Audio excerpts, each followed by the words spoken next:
relatives to positions that had previously been granted to FitzRoy's supporters.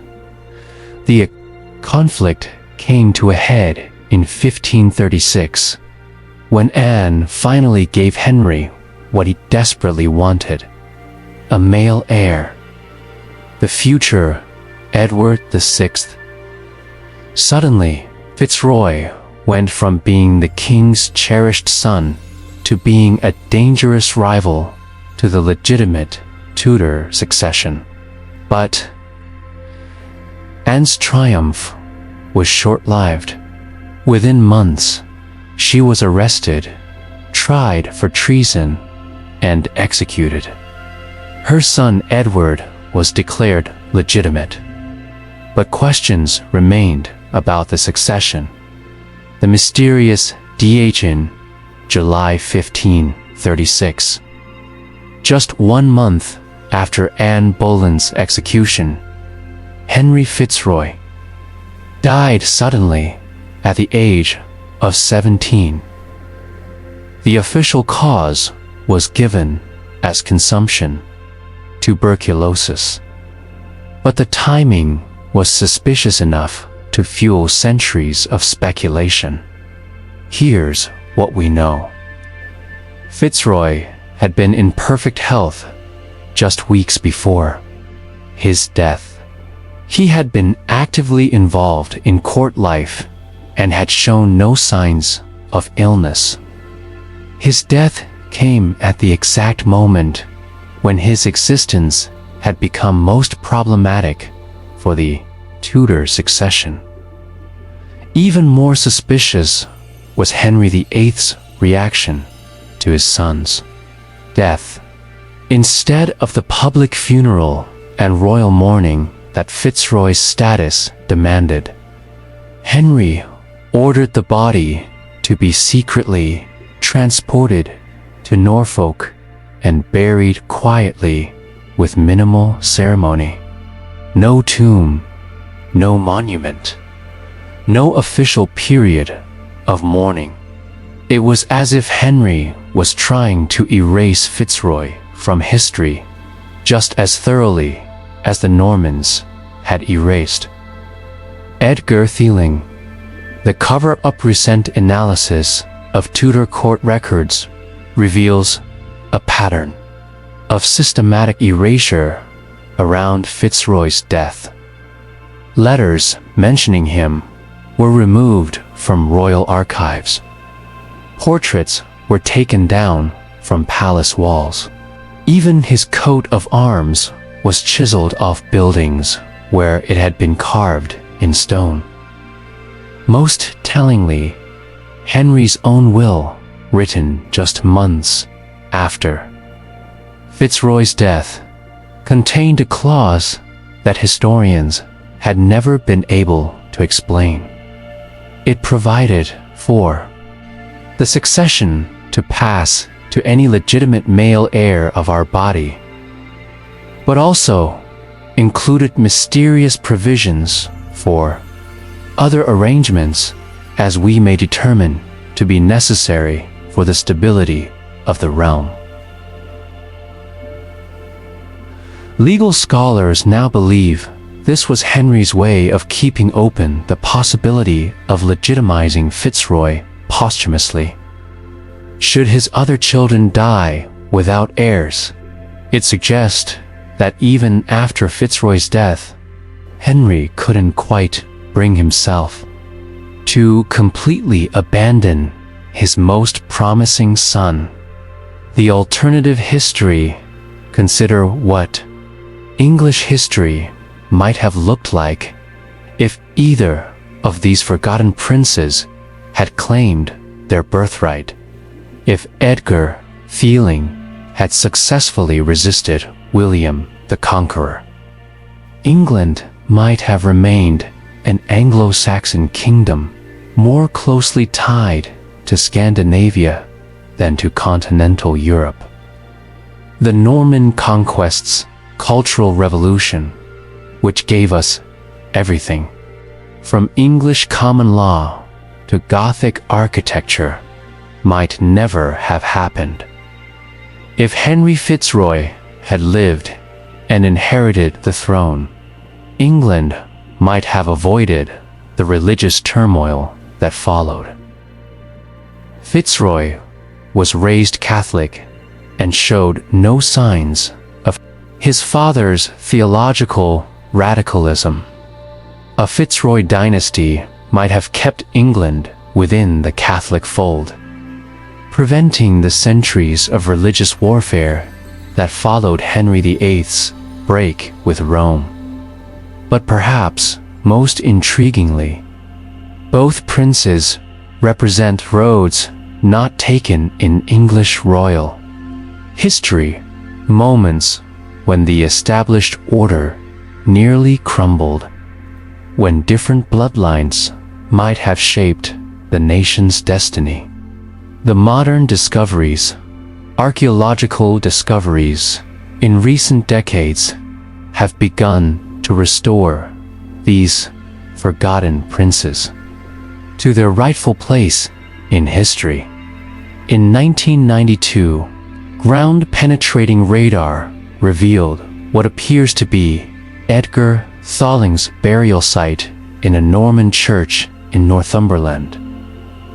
Far from the grand royal tombs he should have occupied, but proof that he remained in England longer than Norman records admitted.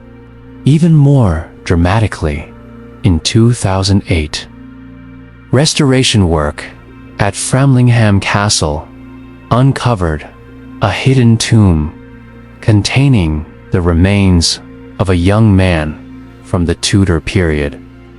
DNA analysis proved this was Henry FitzRoy, not buried in Norfolk as official records claimed, but secretly interred in one of his own castles, with grave goods that suggest he was still considered a royal prince at the time of his death. The discovery included a sealed letter written in Henry VIII's own hand, expressing regret over his son's death and admitting that FitzRoy would have made a finer king than any of our legitimate issue. The lasting legacy today, genealogists trace the bloodlines of both forgotten princes through centuries of English history. Edgar Thawling's descendants, through his sister Margaret, who married into the Scottish royal family, eventually produced the Stuart dynasty that would reunite the English and Scottish crowns. Henry FitzRoy's bloodline, through illegitimate children that Tudor records tried to hide, can be traced to several prominent English noble families who never knew they carried royal blood. But perhaps their most important legacy is what they represent: the roads not taken, the alternative histories that were deliberately buried by those who wrote the official records.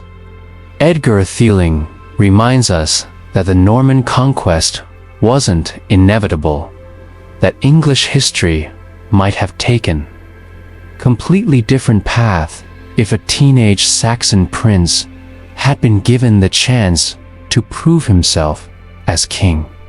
Henry FitzRoy shows us that the religious upheavals of the Tudor period weren't necessary, that England's break with Catholic Europe might never have happened if Henry VIII had been willing to acknowledge his most capable son. Both princes died as footnotes to other people's stories.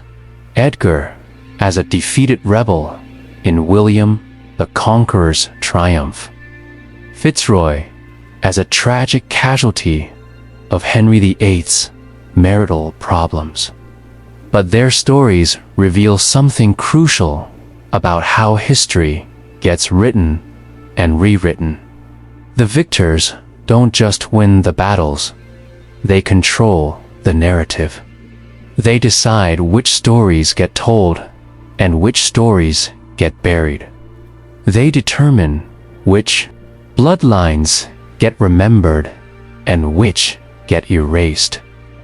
Edgar Theling and Henry FitzRoy were both erased from mainstream history because their very existence challenged the legitimacy of the rulers who replaced them.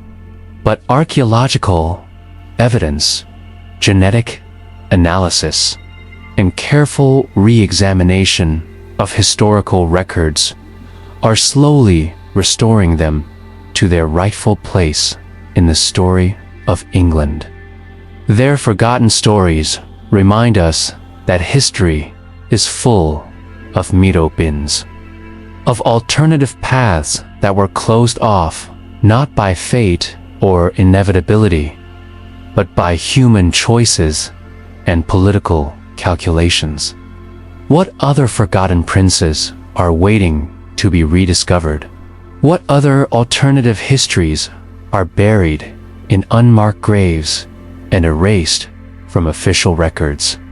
If you're fascinated by these hidden stories of royal intrigue and alternative history, hit that like button right now.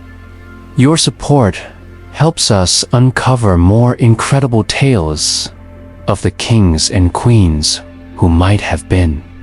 Subscribe to our channel to discover more forgotten figures who shaped history from the shadows. We're constantly uncovering new evidence about the rulers who were written out of the official story.